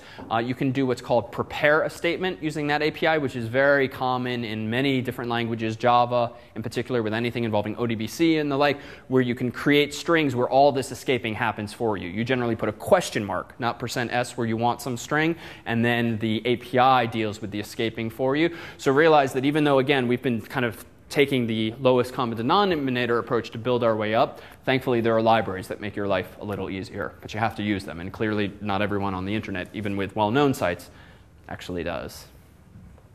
All right, so let's transition just a little bit now to the world of JavaScript. And the motivation here is to actually start looking at some of the issues involved in security with AJAX and the like, also with an eye toward Project 3. So a teaser for Project 3 is this. For Project 3, you'll be implementing a mashup, which is jargon for taking this and mashing them together and making something more interesting. And the two things in this story are going to be the Google Maps API and an API from San Francisco BART system. So San Francisco really has a nice set of data, real-time data, that they make available to the whole world so that people can make iPhone apps and Android apps and websites and the like. And by that I mean they provide you with the locations of all of their stops in terms of their GPS coordinates. They provide you with the numbers and the times and the schedules for all of their buses and all of their subway cars and the like. The MBTA, as an aside, does provide a lot of this same data, but they limit the number of requests you can make in a day, which is not good for a large class, many of whose students would be all testing this simultaneously the night before something is due. So they very foolishly made the design decision to limit people's connectivity. But we contacted the BART to make sure this is not an issue. Great people there. It frankly seems to be sort of a volunteer basis over there where they thought this, a few people there think this is a great idea, and they've really loved that so many people have taken advantage of this. So we're quite grateful for them making available such a rich data set because it allows us to use an API like Google Maps. So Google Maps is a wonderful API for a couple of reasons. One, It's really well designed from a JavaScript perspective. It's really a nice opportunity to learn some fancy features of JavaScript beyond like the form validation and that sort of stuff we did a couple of weeks ago. It really now is taking JavaScript for a spin far beyond its capabilities just a few years ago. And its documentation and examples are really quite rich, which much like PHP for us from the courses perspective, it's a great learning tool because there's such a rich amount of material available with which you can learn how to do various things. So for instance, if you want to make your own Google Map, if you want to embed your own Google Map in a web page, it really is as simple as this. You write your HTML or XHTML. You would then have a div element that you give it a unique ID to, like map canvas. Maybe you stylize it here in a CSS file with a width and a height. And then you call one JavaScript function somewhere. And that JavaScript function grabs that div, fills it with a map at whatever dimensions you specify, and then you can click and drag and interact with that map just like you can the real Google Maps. You can do some really cool stuff. We have demographic information on some of our students in another course I teach where they gave us the names, not full addresses, but the names of their hometowns. And so you'll see here a map with about, actually, let's do this one instead. If we go to cs75.tv, our own open courseware site, there's a form that folks on the internet can, by choice, fill out to say where in the world they are. And so what you see here in just a moment, I forgot that I'm on a slow wireless connection. I should have changed to the wired connection, but I wanted to sniff some traffic. Come on. Come on.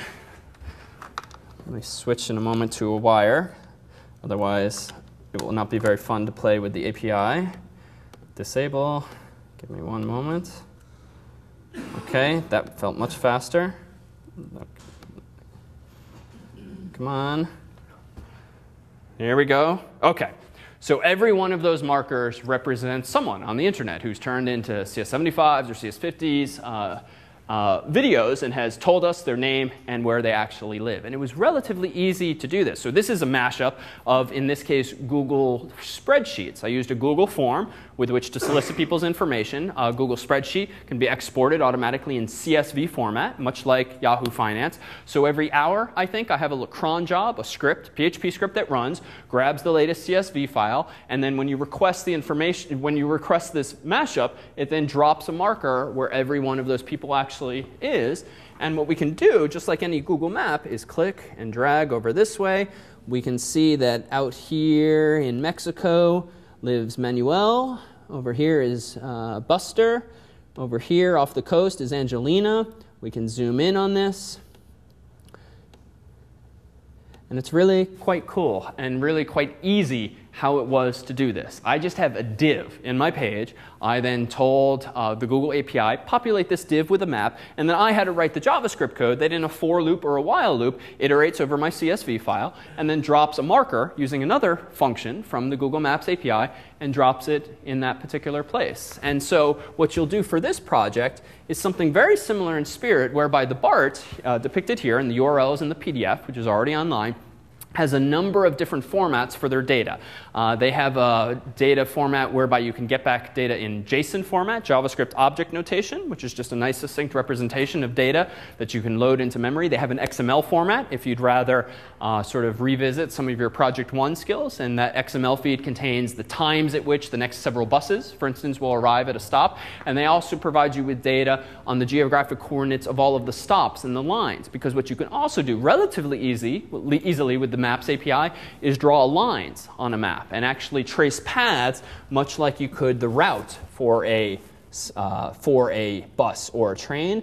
So if I go to, let's see, overlays, and I go to polylines, as they are called, you'll see this simple example here, which for some arbitrary reason has traced a line on a Google map from Australia to California. And it looks like this is probably 1 or 3 function calls to go from there to there to there and to there. So it's great fun, to be honest, this particular project, because you get to play with some real-world data. This is not some pizzeria, frankly, that's gone out of business. I mean, this is real-time data that's going to change every minute of the day while you're playing with it. And the Google Maps API is really representative of a rich resource out there. You'll find, too, that for this project, more so than the past, it's left to you to explore and play with the API and its documentation to figure out how to use it, but I think you'll find that there are ample resources on Google's own website for figuring out a lot of the puzzle pieces, but you'll see in the spec that we prescribe exactly what your map needs to do. Essentially, you need to create an application that has an embedded map with a list of all of the various routes or stops, so that when you select one, you immediately see an overlay for the various routes. So if you think in the context of Boston, if you selected something, you'd see the tracing of the red line or tracing of the blue line, but you'd see the San Francisco equivalent, and then you should be able to click on any one of the stops on that line and see when the next several buses or trains are arriving at that location. And thanks to Ajax, thanks to JavaScript, and thanks to the XML or whatever feed you choose to use, it's all going to be real-world, real-time data. So it's quite fun to use. All right, so what's the connection now to security? Well, there's actually some gotchas when it comes to using JavaScript in a mashup environment, which frankly is very much in vogue these days. In fact, for Project 2, with CS75 Finance, of course, you made a connection from PHP to Yahoo Finance to get the CSV file, and then you use the return value, the CSV results, to actually render some portfolio value or some stock prices. Well, you might think that, wow, that's pretty cool. Why, though, even bother involving the server? I could rewrite CS75 Finance in mostly JavaScript and have a very sexy, dynamic, interactive interface that when I click some icon, it doesn't go back to the cloud.cs75.net and then reload the whole page. I could use the Ajax tricks that we looked at over the past couple of weeks, but you can't. So there is this same origin policy in the context of browsers that essentially says if you are visiting a page whose URL is foo.com, you may not make Ajax requests to bar.com, another domain, and then integrate the response into foo.com's content. You would be violating the same origin policy. So the same origin policy is a set of restrictions that all of the major browsers adhere to that, again, essentially say if this content came from foo.com, you can't go grab content from bar.com and do anything useful with it. Now, there's some slight exceptions to that. There's a technique called JSON-P for JSON padded, whereby you can work around this, but the website needs to support that technique, and Yahoo Finance does not. CSV is obviously not JSON-P, and unfortunately not that many websites actually support that. Though as an aside for your final projects, you'll recall perhaps that I've alluded to various APIs, campus-oriented APIs that we make available through this other course of mine for events on campus, news on campus, maps on campus, and the like. All of those APIs, I believe, support JSON-P, so you can actually implement this, but we are very much in the minority when it comes to this feature. Facebook, I believe, supports it as well. So what's the implication here?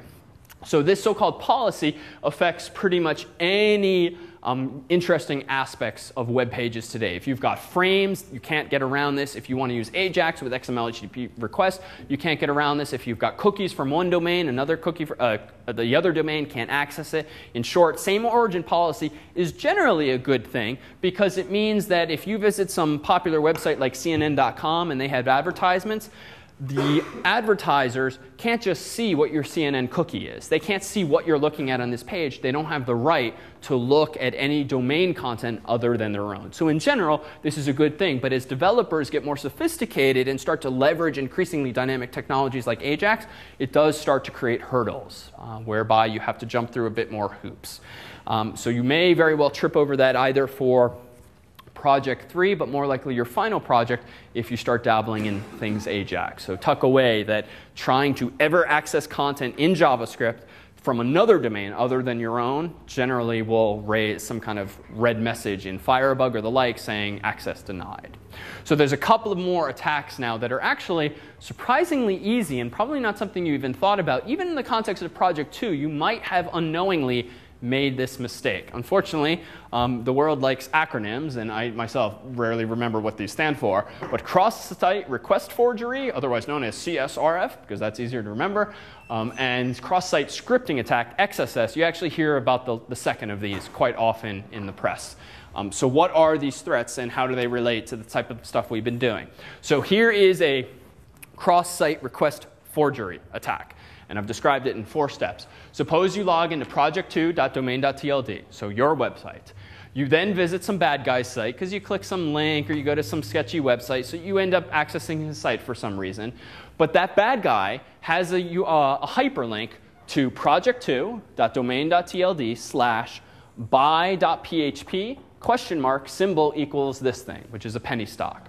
So there's nothing stopping this bad guy from just putting any links he wants in his web page. But what he seems to be doing is he seems to have poked around your website and realized this doofus used get for his or her buy requests. Now this is problematic because if you've logged into your CS75 finance site and yet you then visit another website, you're still logged into our site, you then visit this other website and you unknowingly click a link that just so happens not to lead to some other page on that website, happens to lead back to your own version of CS75 Finance, and you've, again, implemented buys using get, what happens when you click that link, as step 4 reveals? You've just been tricked into buying a stock because you're already logged into that website, which means you won't have to be authenticated again because your session cookie is still valid, and it's not hard to forge a request when the request is a get request. So cross-site request forgery, now it kind of makes sense. Cross-site is in that the link came from somewhere else. You clicked it in an email, you clicked it in some bad guy's website.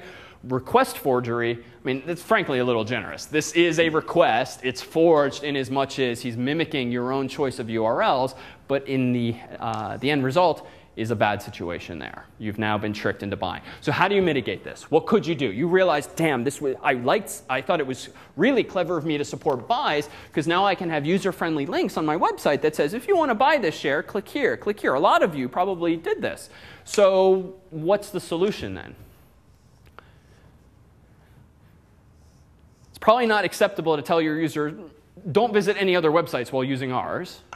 So what could you do? You could make a confirm page. And in the real world, this is probably the de facto standard, right? If you want to buy something in E-Trade, there really isn't a Amazon calls it one click. So there's probably not like one click, thousands of dollars transaction on most of these brokerage websites. You probably do have a confirmation page. So you at least have some barrier that requires human intervention that can't be simulated by some bad guy's hyperlink. You actually need human interaction. You could, of course, what's the obvious solution? Just use post, right? If get is tricky because it's so easy for someone else to simulate it, at least you can raise the bar somewhat by using post. But wait a minute, if you use post, what can the other guy do? Look at your traffic and spoof the post. Yeah, and spoof the post. How could he do that? Well, there's nothing stopping him from not making a hyperlink, but making an HTML form whose action attribute is your URL. Right? So now I have to be a bit of a doofus and now submit this form or click this button. But again, it's not that hard to do. And with JavaScript, you can make a link submit a form or an image submit a form. So there's many different ways that you can trick someone even into submitting a post request. And you can make post requests via AJAX as well. So there are ways of creating this problem in any number of ways. In fact, here's the scary thing that you probably never thought about. You don't even need to have the user click on anything. Suppose you instead did this. So these are a little small, so let me zoom in. Suppose that you, the bad guy, you're just kind of hoping that someone on the internet logs into CS75 Finance and then visits your website. The threat we just described involves me, the human, clicking on something. I don't even have to click on something. Suppose the bad guy just has an image tag whose URL is buy.php equals stock symbol. Now it's as though I've automatically bought this stock. I didn't even have to click on anything. The second one here is, what about a script tag? The script tag will, of course, load its URL. What if its URL is buy.php? You can kind of see where this is going. Any HTML tag that supports some kind of source attribute that will just automatically be loaded by nature of HTML, like an iframe, another script tag. In fact, this one's a little tricky to detect. You can just have raw JavaScript code, because you can scrub these pretty easily, or rather, no, ignore that. You can even have raw JavaScript code like this, which also induces a call. So there are so many ways in which you can be tricked into doing anything with a single click. So realize, too, that even any website that allows you to do single click anything, generally a bad thing. At least Amazon, for instance, is in this habit. Slightly annoying that even if you're logged into your account and just viewed your own shopping cart before you buy something, they almost always require that you authenticate again. Now, all that does, though, frankly, is it narrows the window of opportunity. There's nothing saying meaning that odds are you could still pass that confirmation screen, not quite check out yet, and then visit a bad guy's website, bam, you've just checked out thanks to that URL or whatnot. But again, at least it raises the bar, and that's really a theme of security, and even of tonight, is just raising and raising the bar. We never quite make things perfectly secure, but we at least make it harder for the bad guys to get at us. Well, what are the actual defenses against this? So post was one. HTTP refer is actually a common suggestion. Why not just check where the hyperlink came from? Unfortunately, not all browsers send the HTTP refer, especially if the user's installed some privacy guards. There's no requirement. So relying on HTTP refer, as an aside, is rarely a good thing because it's not something that's guaranteed to be sent. Append session tokens to URLs. So this refers to the idea of including some unique string that the bad guy is not going to be able to predict. So this is something you could implement on your side to at least make this a bit more challenging. We talked briefly about this before, expiring sessions quickly as by rekeying them constantly, just to, again, narrow the window but not eliminate it. CAPTCHAs, same idea to Amazon's confirmation screen. Just have the user solve a problem that a piece of JavaScript code cannot as easily, and as Amazon does here, prompting to relog in. But this is the one that's very much in vogue or gets commented about a lot. So this one takes a little more sophistication to follow, and unfortunately a smaller font. But let me show you this link. It too can be a 4-step threat. So suppose that you click a link like this. You're visiting a website, vulnerable.com. So I've called it vulnerable.com because the implication here is that whoever programmed this website didn't really know about XSS attacks and accidentally did not escape user input. So again, neophyte mistake. Always escape user input from forms. Always escape input that's going into a SQL query, but always also escape input that might get echoed back to the user. Whenever you pre-populate a form field, you don't want to call MySQL real escape string on that, but you do want to call HTML special chars on that in case the user enters like an angled bracket or an ampersand or anything potentially scary. So vulnerable.com was not well designed. Suppose that someone clicks this link, vulnerable.com, foo equals, and then passes a value there that actually happens to be some JavaScript code. That JavaScript code changes the browser's address to badguy.com, log.php, cookie equals the concatenation of document.cookie. So what's the implication here? I argue that if vulnerable.com is designed to take this user input, the variable foo, and maybe think of foo as username, something a user might actually type into a form, but suppose that the user doesn't type suppose the user is tricked into clicking a link that leads to a GET request that populates the form field foo with a snippet of JavaScript code. Now suppose the vulnerable.com website actually echoes the user's output. Maybe it realizes this is not a well-formatted username or whatever. I'm going to just tell the user as much by pre-populating the form field. Now the website is accidentally embedded in its own HTML source code what? JavaScript, a script tag, which is JavaScript code. But because the web server was tricked into doing that, the origin of that JavaScript is vulnerable.com, even though it originally came from a URL, because the web server spit it out. So now we've circumvented the same origin policy protections. If this JavaScript code appears now to have come from the web server, because it just blindly echoed what the user accidentally passed in as a GET request, now document.cookie is accessible to this JavaScript code. And so this snippet of JavaScript here that sends the user accidentally to badguy.com/log.php, it's a bit of a contrived example, but it does illustrate the power here, is essentially going to send to badguy.com all of my cookies for this particular website, among which might be my session cookie. So here's an even more sophisticated way of stealing someone's session even without any wireless proximity or fire sheep tricks. This can be anyone on the internet. If I can trick someone into clicking a link that actually contains some JavaScript code that's accidentally going to get pasted into a web page's source code because the programmer did not call HTML special chars, therefore changing angled brackets to literally angled brackets as opposed to HTML tags. And the thing is, you might think that, all right, only an idiot's going to see badguy.com and still click that link. It is very easy to encode these things, right? No normal person or non-technical friends of mine are going to really notice what %3A, %2F. Right? It's very easy to obfuscate this in a way that still will induce a problem, but that isn't so obvious to the end user. So in the end, badguy.com gets all of our cookies, and as we've discussed earlier, that means they can now log into that website or do whatever it is that you've been doing on that same website. So what to do? Well, hopefully you're already in the habit with all the phishing attacks that have gone over the years. Rarely should you ever click a URL that you've been handed in an email, especially if it's to anything sensitive like a bank account, PayPal, even something like a Facebook account. In fact, I'm surprised. Facebook, if you use it, is among the sites that sends automated emails very often with links with which you can confirm friends and log in and all of this. I'm surprised I don't get more phishing attacks for even Facebook accounts because they're getting their users, many of whom are non-technical younger people, into the habit of clicking links that could very well go to badguy.com unless you're checking the source code there. But the end, don't trust the user, encode all user input, and if you take, again, nothing else away from tonight, that lesson and the one to stop using wireless. So we will see you next week. Project 3 is on the website.